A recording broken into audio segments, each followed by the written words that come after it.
Dawn of Dragons, Season 1, Episode 2. The sounds of merriment were deafening outside the small oak room. The bloodwood table was smooth to the touch. A deep coat of linseed oil mixed with peppermint rubbed into her finger gently as she stroked it. She looked at herself in the mirror. A smile crept across her face. Feels like a full house. She looked back at the small dish of peach-colored powder and the small horsehair brush in her hand. Smiling, she dabbed at it quickly and briskly applied it to her cheeks, bringing out the soft contours of her cheekbones under her bold eyes. There was a knock at the door. Come in! A joyful face peeked in at the door's handle height. It was AVAR, the tavern's owner. My, don't you look splendid?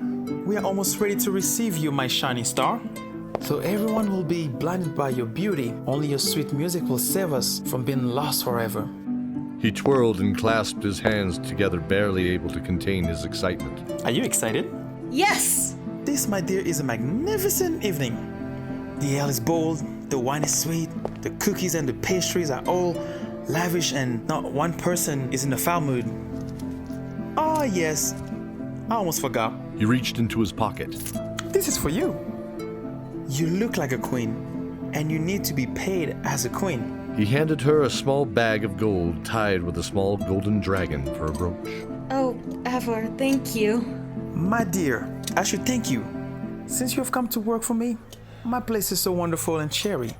What we all need in this rough time. He became a bit somber. I know it won't last forever, but this establishment will enjoy you while you're here. She smiled and put her hand gently on his shoulder. Avar, I have no intention on leaving. Hush, child. He said, brushing under his eye briefly, giving her a reassuring smile. You are young, and Port Lefort is not a place to build a life. We are survivor here, you and I. You are too much of a star. I want you back in the sky from which you fell. He paused, thinking of something far away, as he took her hands in his. With a smile and a squeeze, he finally said, Wherever that is, promise me you'll find it. She smiled, knowing her little friend's big giving heart wouldn't let her leave until she agreed. All right, I promise. He nodded, and as she rose to leave, a big grin on his face, as he reached into his pocket, producing a small vial of yellow liquid, took off the crystal topper and dropped a few drops in the palm of his hand. As he gently slapped his rosy powdered cheeks with it, the smell of pine and honey came to her nose pleasantly. He smiled at her and offered his hand with a bow. Mustering up his pride and joviality, he proclaimed to her, Cordelia Shieldheart, Muse of Port Lefort, please come with me, for tonight is a night to remember. Cordelia and AVAR laughed as they left the dressing room hand in hand. The smell of sweet spiced wine, frothy ale, and even a slight tinge of pungent pipe smoke filled the air. The lady's fingers' cookies had been almost taken as fast as they'd set them down on the long table used for the potluck of dishes brought in for the celebration. Tonight was the first night of the annual 3-day festival in Port Lefort, marking the beginning of the trade season with the North. Half of the year, the waters only allowed trade with what the sailors called the Southlands. Though separated by continents and cultures, the kingdoms of Viridian and Troll actively traded year-round with the Kingdom of Kur, where Port Lefort resided, preferring to use Kur as middle ground for trade, as they were neutral in most wars that sprouted up from time to time. The elves of Viridian and the orcs and men of Troll were always looking for fine smith goods of the dwarves, whether golden vases with gemstones encrusting the surface, making the light dance in a room, or the dwarven steel sword that was rarely needed to be sharpened. In return, the people of Kur had to look for them for food and fineries the harsh desert couldn't provide. But only during the warmer months did the majority of the heavy merchant ships make those trips north.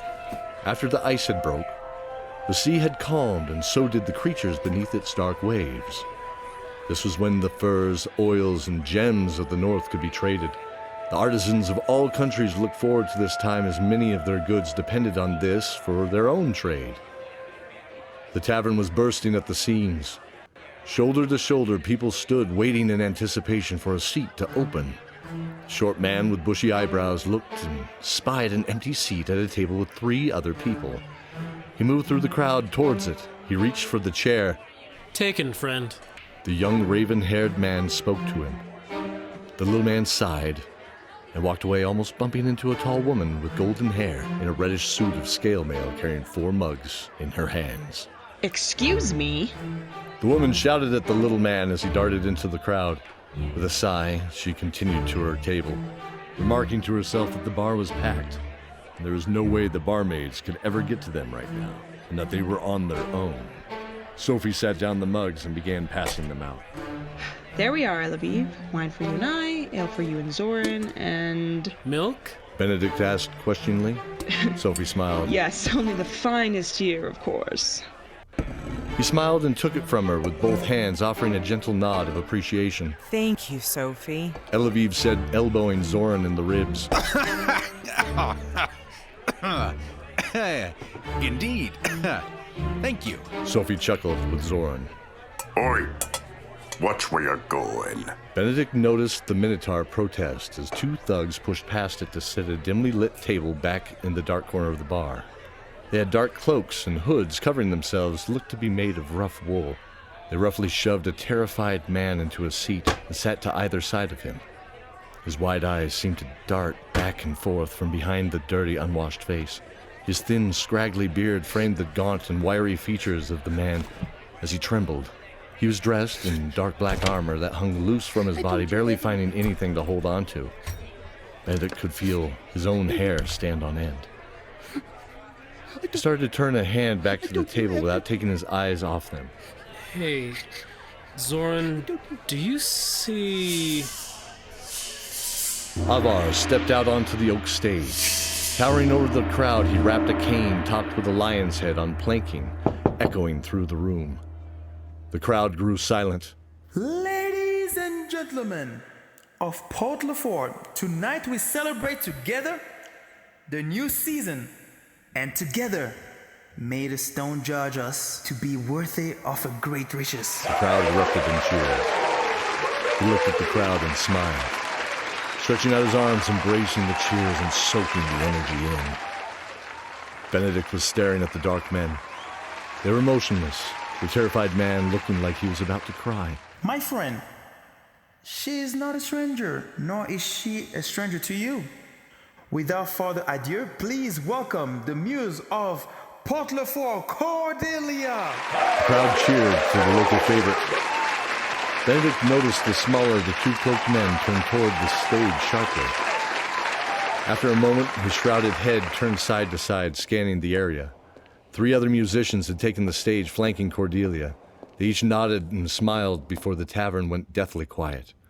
They could hear her breath as she raised the ivory flute to her lips, a small carved dragon dangling from her wrist.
erupted with cheers as Cordelia bowed her head. The other musicians smiled and applauded her as well.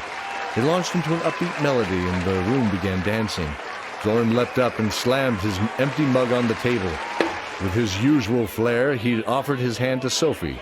She laughed and waved him away. Well, fine then. He grinned and then, bowing, began to join a few sailors in a rowdy hornpipe dance. Sophie and ELLOVEVE cheered. Benedict was staring at the dark men. One roughly grabbed the terrified man and jerked him out of his seat. The other nodded as they made their way out of the bar. He tried to get the attention of his friends, but he found it hopeless.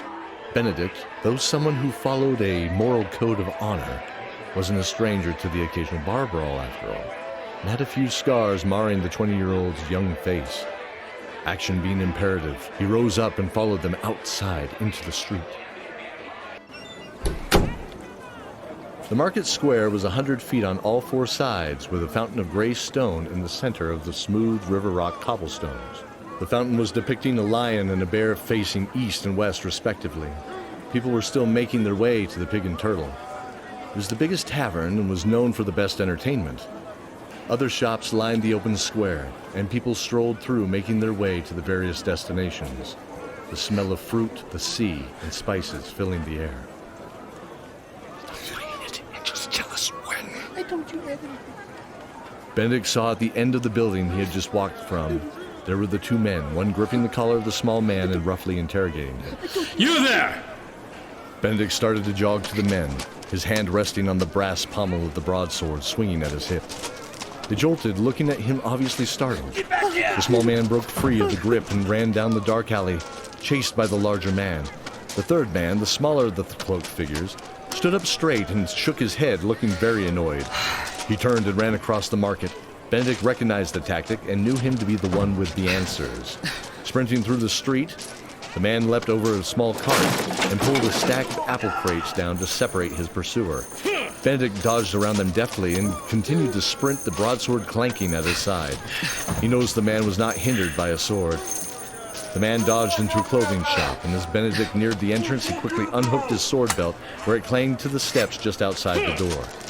Move! He shouted at the terrified shopkeep, who dodged backwards into a pile of soft linens for sale. The dark man spun around just in time to catch a fist across his right cheek and a shoulder into his chest, pressing him into the wall. Benedict could smell trail dust and the musk of a man that had been on horseback for a very long time. Wait, you don't understand. The voice sputtered out of breath from behind the dark veil, his blue eyes determined.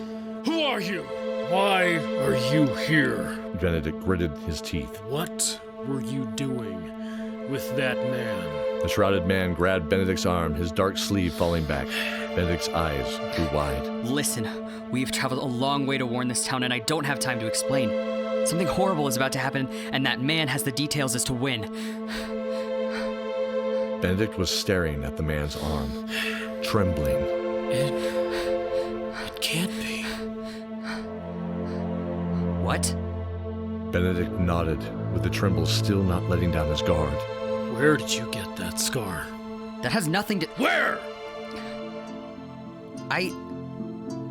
The man sighed and looked around, judging his options. Realizing the best one lay in front of him, he took off the dark veil, revealing a short weeks-old soft blonde beard, and pulling his hood back, the sandy blonde locks fell across his cheeks. I saved my brother from a fire many years ago.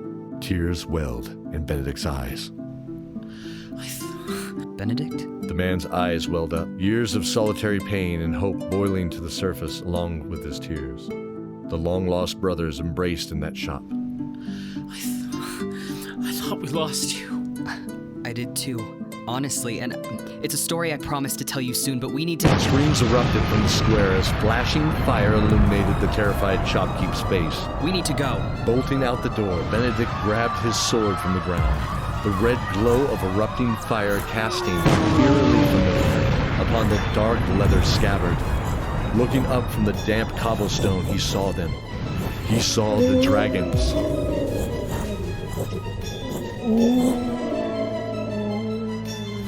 Thank you for joining us for Dawn of Dragons. Follow us at dicetowertheater.podbean.com or Dice Tower Theater at Twitter, Instagram, Facebook, or WordPress. You can help support and keep this project free, joining our Patreon program. You will earn rewards to enhance your experience while helping us to enhance this program for everyone.